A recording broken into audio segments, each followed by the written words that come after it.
आप देख रहे हैं पक्ष विपक्ष। मैं हूं आपके साथ नेहा दुबे। पश्चिम बंगाल की राजधानी कोलकाता में ईस्टर्न जोनल काउंसिल की बैठक में सीमा सुरक्षा के मुद्दे पर मुख्यमंत्री ममता बनर्जी और बीएसएफ के अधिकारियों के बीच बहस हो गई। बैठक की अध्यक्षता केंद्रीय गृह मंत्री अमित शाह ने की।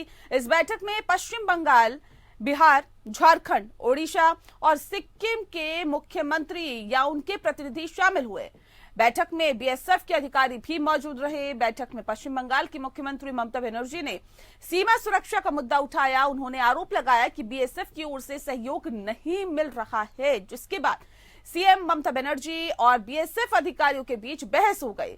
सीएम ममता ने बीएसएफ के दायरे को 15 किलोमीटर से 50 किलोमीटर करने का विरोध किया था। वे पहले से इस मुद्दे का विरोध कर रही हैं और ऐसे में दरअसल ईस्टर्न जोन में आने वाले राज्यों में सिर्फ बंगाल ही ऐसा राज्य है जिसकी सीमा बांग्लादेश से मिलती है। बांग्लादेश की ओर से पश्चिम बंगाल में बड़े स्तर पर घुसपैठ होती है। केंद्र सरकार की ओर से घुसपैठ को रोकने के लिए बीएसएफ के दायरे को 15 किलोमीटर से बढ़ाकर 50 किलोमीटर कर दिया गया। इससे बीएसएफ को अधिक अधिकार भी मिल गए हैं। सीएम ममता को इसी बात से आपत्ति भी है। बैठक में ममता ने गृह मंत्री के सामने बीएसएफ पर ज्यादती करने का आरोप लगाया, तो बीएसएफ के अधिकारियों ने राज्य सरकार पर सहयोग न करने का आरोप लगाया। इस बैठक में जीएसटी के फंड को लेकर भी मुख्यमंत्री ममता बनर्जी ने अमित शाह से मुलाकात की और इससे शिकायत भी की। दरअसल मुख्यमंत्री ममता बनर्जी की ओर से केंद्र पर आरोप लगाया गया कि केंद्र सरकार समय पर पैसा नहीं देती, जिससे कि राज्य सरकार को अपना काम करने में बेहद दिक्कत होती है। इस बैठक में सुरक्षा, अंतर्राष्ट्रीय व्यापार, भारत बांग्लादेश सीमा पर तस्करी और कनेक्टिविटी के मुद्दे पर चर्चा की गई। बैठक में हिस्सा लेने के लिए अमित शाह शुक्रवार की शाम कोलकाता पहुंचे थे।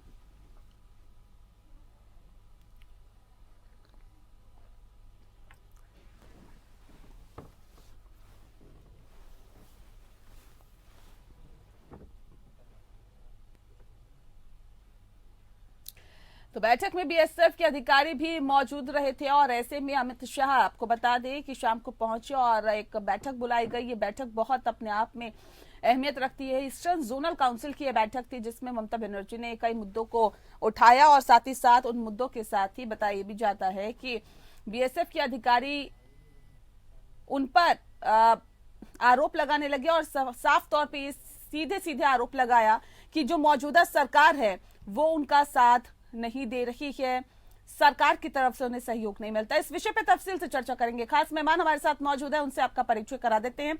इस वक्त हमारे साथ मनोज पंडित जी हैं, नेता है भारतीय जनता पार्टी के। बहुत स्वागत है आपका। मनोज तेवतिया जो हमारे साथ है, पूर्व बीएसएफ अधिकारी है, सर बहुत स्वागत है आपका। और राम प्रकाश पांडे जी इस वक्त हमारे साथ हैं जो कि टीएमसी के प्रवक्ता हैं, आपका भी बहुत स्वागत है। इस खास कार्यक्रम की शुरुआत मनोज जी आपके साथ करते हैं क्योंकि ईस्टर्न जोनल काउंसिल की बैठक हुई और बैठक में सीमा सुरक्षा मुद्दे पर मुख्यमंत्री ने भी कई बातें की, लेकिन क्या लगता है जिस मकसद से इस बैठक को रखा गया था वो मकसद पूरा हुआ? नेहा जी, ऑलरेडी जो वहां पर मामला है कि अभी जो सीएए वाला मामला कि जो लोग बांग्लादेश से, चूंकि कुछ कलकत्ता की जो सीमा है वो बांग्लादेश से लगी हुई है, तो वहाँ पे काफ़ी पहले से शिकायतें थी और चीज़ें थी कि वहाँ पर जो घुसपैठ बहुत ज़्यादा हो रही है और जिसकी शिकायत होम मिनिस्टर को बहुत आ रही थी। तो कई बार होम मिनिस्टर से चिट्ठी लिखी गई दीदी को और सारी चीज़ें की गई कि भाई ठीक है इसको सहयोग करें। तो जो राज्य सरकार है वहाँ सेंट्रल फोर्सेस का सहयोग ही नहीं कर रही है, तो इसलिए ये मीटिंग रखी गई थी, इसका कोई बीच का सोल्यूशन निकाला जाए। जब ये सहयोग नहीं हुआ तो उन्होंने जो 15 किलोमीटर वाला दायरा था उसको बढ़ा के 50 किलोमीटर कर दिया, जिसमें कि सेंट्रल फोर्सेस का और वहाँ पे अधिकार क्षेत्र बढ़ा दिया गया। तो इससे दीदी नाराज हैं और दीदी को लगता है कि कहीं ना कहीं मुख्यमंत्री के अधिकारों का हनन हो रहा है। इसका विरोध दीदी कर रही थी। आज जो रैली थी उसमें भी ये कहा गया कि भाई ठीक है, जो लोग बांग्लादेश से हिंदुस्तान में आ रहे हैं तो कहीं ना कहीं सीए की जो पॉलिसी है या जो फंड है जो केंद्र सरकार राज्य सरकार को दे और वो फंड उनके खातों में डायरेक्टली ट्रांसफर हो जाए, तो वो तभी हो सकता है जब उनको सत्यापन हो जाए, उनके बैंक अकाउंट हो और चीजें हों। तो उसका जो ये चाहते हैं कि भाई उसका फायदा सीधा सीधा जनता को मिलना चाहिए, तो वो फायदा हो नहीं पा रहा है क्योंकि दीदी चाहती हैं कि कलकत्ता में सीएए को लागू ही ना करें। तो कहीं ना कहीं इस चीज का भी विरोध है। तो हम ये चाहते हैं कि भाई ठीक है, जो लोग हैं उनका सत्यापन हो, उनके खाते में पैसे जाएं और वो तब जाएंगे जब वहां की राज्य सरकार उस कानून को वहां पे लागू करे। लेकिन एक अहम सवाल इस बात को लेकर है पांडे जी, क्यों आप लोगों को ऐसा लगता है बीएसएफ पे अत्याचार हो रहा है? बीएसएफ कह रही है हम पे अत्याचार नहीं हो रहा, राज्य सरकार हमारा साथ नहीं दे रही। नहीं, बिल्कुल ठीक। आप ये देखिए कि कहीं एक पांडे जी से सवाल मैं लौटती हूँ आपके पास। पांडे जी देखिए, दायरा उनके बढ़ाने के बाद ज्यादातर वो हर जगह पर वो एक्टिविटी जहाँ पर करते हैं फेलियर होते हैं, जिसके कारण ही कई तरह की असुविधाएं उत्पन्न हो रही, कई इस तरह छिटपुट घटनाएं हैं। सर थोड़ा सा बता दीजिए। बीच में एक, अब देखे पब्लिक डोमेन में ही है कि महिलाओं पर अत्याचार हुआ। तो किसने किया? तो किसने किया ये अत्याचार?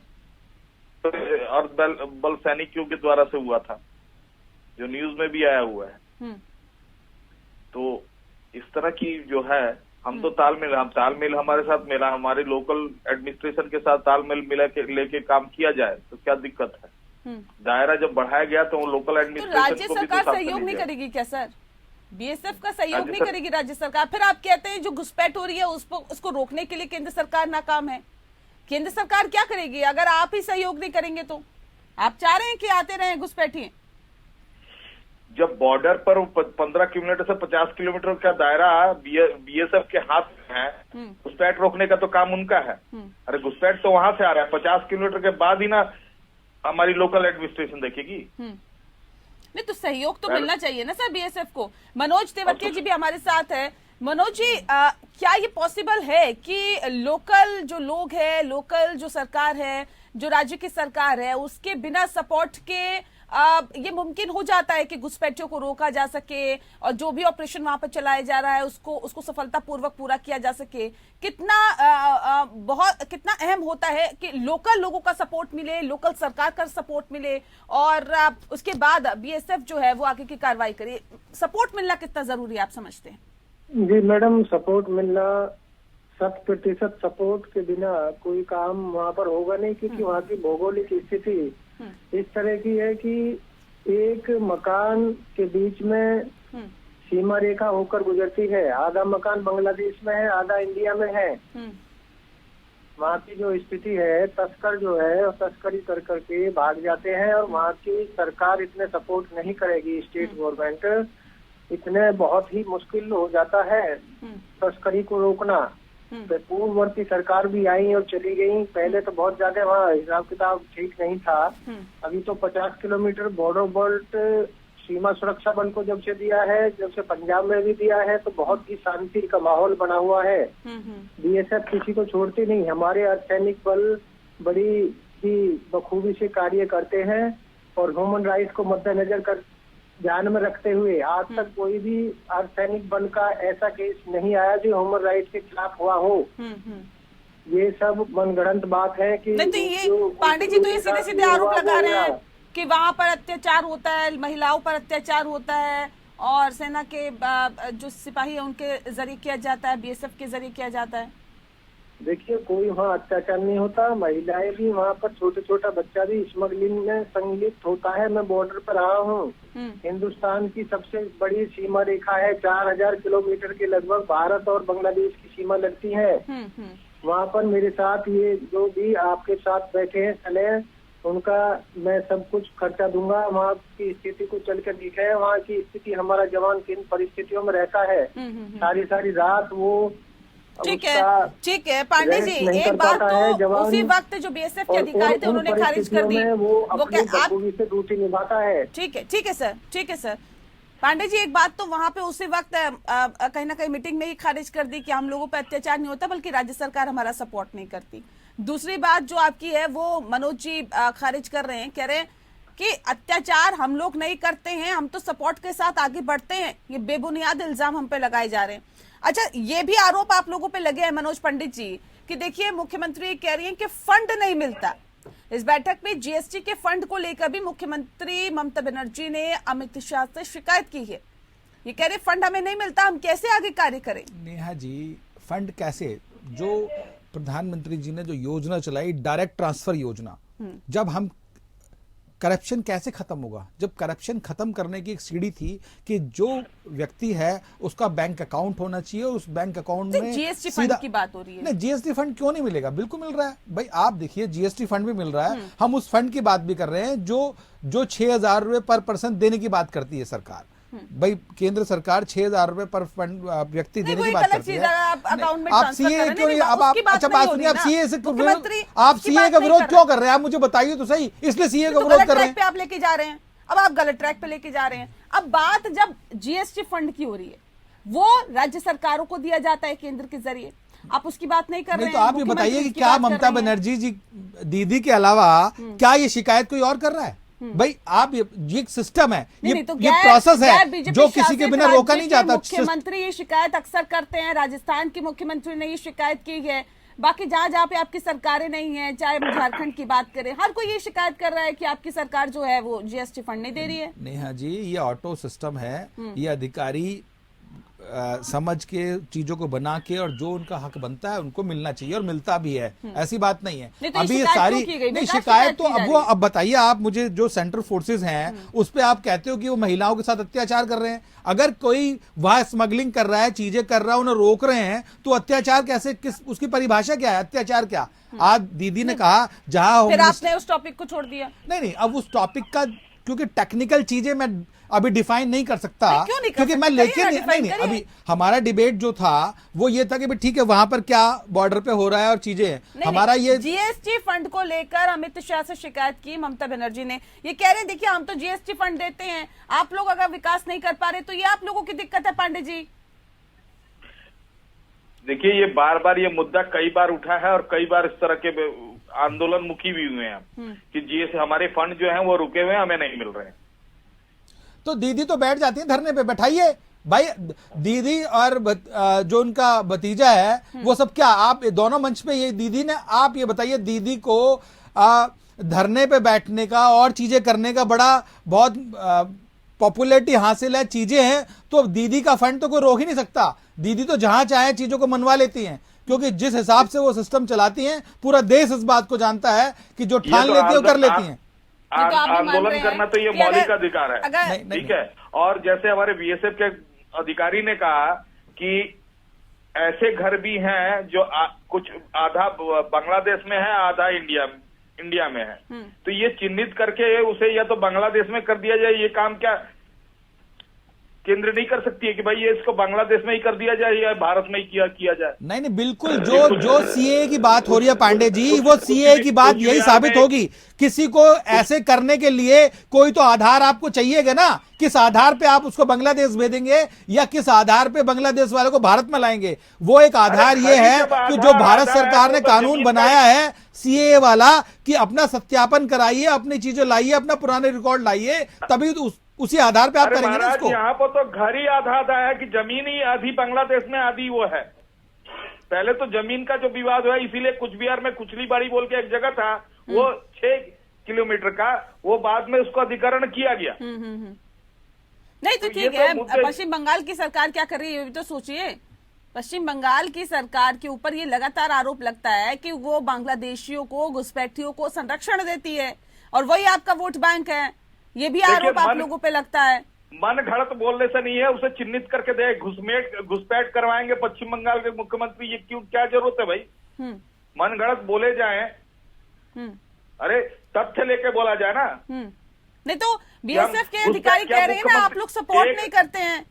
एक चुनी हुई सरकार का क्या काम यही है कि घुसपैठ करवाए? देखिए नेहा जी, हम सपोर्ट ऐसे भी पश्चिम बंगाल की जो भौगोलिक दृष्टिकोण है, पश्चिम बंगाल 3 देशों का बॉर्डर पड़ता है, एक तरफ नेपाल, एक तरफ बांग्लादेश, एक तरफ भूटान। तो तीनों देशों के को देखना पड़ता है कि यहाँ पर किसी तरह से कोई गलत कार्यकलाप ना हो। तो अपनी तरफ से हमारी जो राज्य सरकार है उस चीज पर तत्पर रहती है, और ये किस तरह से सहयोग चाहिए। तो ये आरोप क्यों लग रहे हैं आप लोगों पर? वो तो कोई राजनीतिक पार्टी की तरफ से भी आरोप नहीं है ना। बीएसएफ के अधिकारी अगर ये आरोप लगा रहे हैं तो कुछ तो गंभीरता होगी, कुछ तो सच्चाई होगी उसके अंदर। वो सच्चाई तो रखे ना राज्य सरकार की, इस जगह पर आ रहे हैं तो वो तो नहीं है मनगढ़ंत खाली घुसपैठ कराए जा रहे हैं। अरे हमारी राज्य सरकार को क्या फायदा है घुसपैठ करा के? वो तो सर आपको समझना होगा कि आपकी राज्य सरकार को क्या फायदा है। ये बीएसएफ भी नहीं बता सकती, ये तो भारतीय जनता पार्टी भी नहीं बता सकती, ये तो आप ही बता सकते हैं। तो हमारी राज्य सरकार को कोई फायदा नहीं है इससे, ना पश्चिम बंगाल के किसी जनता को कोई फायदा है। ये लेकिन ये तो बेबुनियादी मुद्दे हैं आप लोगों पे लगते हैं ना कि आप लोग संरक्षण देते हैं घुसपैठियों को, किस लिए संरक्षण देते, धीरे से क्या उनका है, आधार कार्ड बनवा देते हैं, उनको नागरिकता दिलवा देते हैं, फिर उनका वोट ले लेते हैं, फिर सरकार बना लेते हैं। ये तो आप लोगों पे आरोप लगते हैं। माने भारत की प्रक्रिया इतनी आसान हो गई है कि फटाफट किसी का भी सर, आधार यही तो कार्ड मैं और आपसे पूछ रही हूँ। राशन कार्ड बन जाए। और अभी जो प्रक्रिया जो लेके आई गई है, इसमें इतना जल्दी नहीं है कि राशन कार्ड बन जाए और आधार कार्ड बन जाए और ये बन जाए मुश्किल है और क्या? वोट में नाम उठ जाए। जो बंगाल में रहने वाले हैं भारत के लोग, उनके ही कईयों के वोट में नाम नहीं उठ रहे हैं, कई नाम कटे जा रहे हैं। तो दूसरे वो बांग्लादेशियों को क्यों कैसे चढ़ जाएंगे? मन घड़त बोलने से हो गया। अगर हार पर हार हो ही जा रही है तो ये कहें कि बांग्लादेशियों के वोटरों से जीतते हैं। ठीक है मनोज जी, क्यों आप लोग बार बार आरोप लगाते हैं कि सवाल मेरा संरक्षण भी है देते हैं? पांडे जी से, अगर ये सब कुछ नहीं है तो फिर दीदी सीए का विरोध क्यों कर रही हैं? उसका कारण तो बताएं भाई। ये सीए जो है, ये कानून इसलिए लाया गया था कि हम सबको सत्यापित कर पाए और उनका पूरे जन्म कुंडली देख के उसको जो है, अगर वो भारत का है तो नागरिकता दे, नहीं है तो उसको बाहर निकालें। तो उसका विरोध क्यों? अगर आप ये कहते हो कि जो घुसपैठिया आ रहे हैं जिसका कोई लेना देना नहीं है राज्य सरकार से, तो उनको फिर कम वो सीए को लागू करें ना अपने प्रदेश में। क्यों नहीं लागू करने देना चाहती हैं उसको? जो भारत में आज सदियों से रह रहे हैं, उनको दोबारा से अपना आइडेंटिटी कार्ड बनाना पड़ेगा। वो किस तरह से बात होती है? नहीं तो पांडे जी, उसमें जो कोई प्रॉब्लम ही नहीं है भाई। आपके पूर्वज या हमारे पूर्वज जो भारत के हैं, जो नागरिक हैं यहाँ के, उनको कुछ भी दिखाने में कोई आपत्ति नहीं होनी चाहिए ना।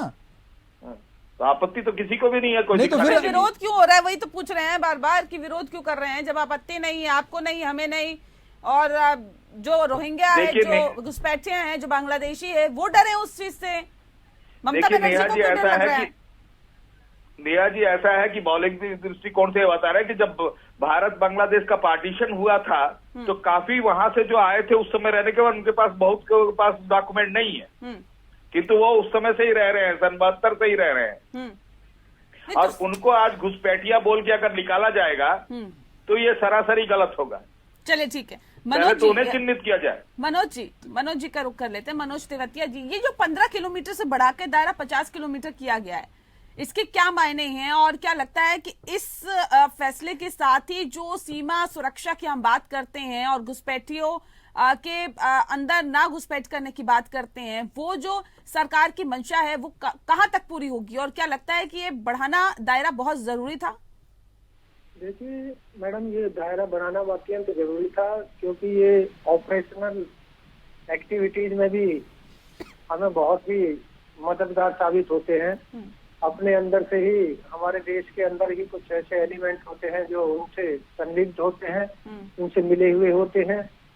तो 15 की बजाय 50 किलोमीटर में हम अच्छी तरह से ऑपरेशन कर सकेंगे और उनको आइडेंटिफाई कर सकेंगे कि कौन आदमी किस टाइप का है, स्मगलर है, क्रिमिनल है, इंटेलिजेंट है। उसको आइडेंटिफाई करने के लिए ये बहुत ही जरूरी, दायरा बढ़ाना बहुत जरूरी था। ठीक है, ये दायरा बढ़ाना बहुत जरूरी था। पांडे जी, इसका भी विरोध आप लोग कर रहे हैं क्या? हर बात पे सिर्फ विरोध ही करना है क्या? यही है क्या मंशा ममता बनर्जी की? या फिर चीजों को समझना भी पड़ेगा सर, यहाँ पे तो जानना भी पड़ेगा कि आखिर अगर ये फैसला लिया गया है तो क्यों लिया गया है? इसमें भी केंद्र सरकार की कोई मंशा है क्या? नहीं, हम भी तो ये हमारी सरकार भी तो यही जाननी चाहती है कि आप ये जो दायरा बढ़ाया है, इससे मंसूबा क्या है, किस चीज को रोकने के लिए क्या प्रक्रिया पर है, क्यों राज्य सरकार के साथ इसमें तालमेल मिला के क्यों नहीं काम किया जा रहा है? क्यों नहीं तालमेल बिठाया जाता राज्य सरकार के साथ? मनोज जी, नेहा जी, जब ये 15 किलोमीटर का दायरा हटा के 50 किलोमीटर कर दिया तो उससे क्या कि सेंट्रल फोर्सेस का कार्य क्षेत्र बढ़ गया, दायरा बढ़ गया। वहां पर उन्हें कोई भी परमिशन राज्य सरकार से लेने की आवश्यकता नहीं पड़ेगी, क्योंकि वहां पर कुछ भी करते हैं तो आप देखिए, कोई भी घुसपैठिया है, चाहे वो मेल है, चाहे फीमेल है, चाहे बच्चा है, चाहे कोई भी है, आप उसको रखेंगे ना अपने कस्टडी में रखेंगे, चीजें रखेंगे। जब तक पूछताछ नहीं होगी, जब तक चीजें नहीं होगी तो कैसे छोड़ेंगे उसको आप? तो मेरा मानना ये है उसमें लोकल एडमिनिस्ट्रेशन, अगर राज्य सरकार के जो एडमिनिस्ट्रेशन चला रहे हैं वो साथ में रहेंगे और उनके साथ बैठ के अगर पूछताछ की जाएगी, नहीं तो वही तो पांडे जी बताया गया कि राज्य सरकार उसको जो है, अगर कोई कम्युनिकेशन किया जाता है तो राज्य सरकार उसके लिए तैयार नहीं होती, अधिकारी वहां पे सहयोग नहीं करते। यही तो शिकायत हुई। और क्या शिकायत हुई भाई? जो बीएसएफ के बड़े अधिकारी थे, जो मीटिंग हुई, उन्होंने मुख्यमंत्री दीदी के सामने ये बात बोली कि राज्य सरकार हमें सपोर्ट नहीं करती। कहीं ना कहीं ट्रांसपेरेंसी नहीं है, इसीलिए राज्य सरकार वही हो रही है। तो पांडे जी ट्रांसपेरेंसी कैसे आएगी बताइए आप मुझे? कोई ऐसा लगता फॉर्मूला बनाया जाए जिस फॉर्मूले के तहत ट्रांसपेरेंसी लाई जा सके। ये एक राज्य सरकार प्रपोजल बनाए तो बिल्कुल हम लोग तैयार हैं उसमें काम करने के लिए। पर लेकिन आप ये बोलोगे नहीं, हम बोले कि केंद्र सरकार वो ट्रांसपेरेंसी दे, हम उस पर काम करने के लिए तैयार हैं, तो क्या दिक्कत है? नहीं तो बिल्कुल हम लोगों ने जब ये सब सीमा, क्योंकि सीमा की सुरक्षा का दायित्व तो नहीं, तो केंद्र सरकार अगर कुछ भी के प्रपोजल देगी तो मानते कहाँ है ममता बनर्जी? ये भी तो बड़ी दिक्कत है ना, विरोध ही तो करना होता है। यही बात तो बोले जा रहा है बार बार कि हर चीज पे अगर आप विरोध कर रहे हैं, हर चीज पे अगर आप विरोध कर रहे हैं तो फिर कैसे चलेगा सर? फेडरल स्ट्रक्चर के हिसाब से अगर बैठ के अगर आलोचना किया जाए। नेहा जी, मंत्री आए, दीदी किसी भी सीबीआई अधिकारी को, किसी भी ईडी वाले को राज्य में घुसने नहीं देती, रोक लेती हैं। किसी अधिकारी को जाए तो दीदी खुद वहां पहुंच जाती हैं। तो ये कोई तरीका नहीं है भाई। कोई भी कानून, ये देश संविधान से चलेगा। ये देश आपके और मेरे कहने से नहीं चलने वाला।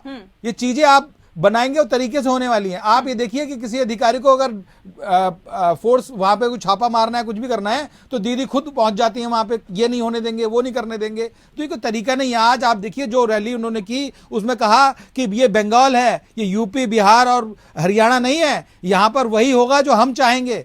तो ये कोई तरीका नहीं है। सीधी खुली चुनौती है राज्य सरकार की केंद्र सरकार को कि यहां पर दीदी का राज चलता है, यहाँ पे आपका राज नहीं चलने वाला। तो कहीं ना कहीं ये सोचना पड़ेगा, ये पैरामीटर बनाने पड़ेंगे कि राज ना उनका चलता है ना किसी और का, राज कानून का चलता है, देश संविधान से चलता है। तो ये बात माननी पड़ेगी आपको। बिल्कुल एकदम सही है आपका बात कि राज्य किसी भी मुख्यमंत्री या किसी से नहीं चलता है, राज्य संविधान से चलता है। ममता बनर्जी संविधान के दायरे में ही को भी बताइए, उनको भी समझाने की क्या जरूरत है। ममता बनर्जी संविधान को नहीं मानती है? इसका मतलब बार बार संविधान, आप ममता बनर्जी अगर संविधान को नहीं मानेंगी तो वो मुख्यमंत्री कैसे रहेगी? वो चुनी हुई एक मुख्यमंत्री है जो भी अपने आप को कहाँ वो मानती हैं और किसके ऊपर मानती हैं सर, ये तो आपको ही समझना पड़ेगा ना, या फिर ममता बनर्जी बेहतर तरीके से जानती होंगी। बहरहाल मेरे पास वक्त की कमी है। बहुत शुक्रिया आप सभी मेहमानों का हमारे साथ इस खास चर्चा में शामिल होने के लिए। पक्ष विपक्ष में इतना ही। नमस्कार।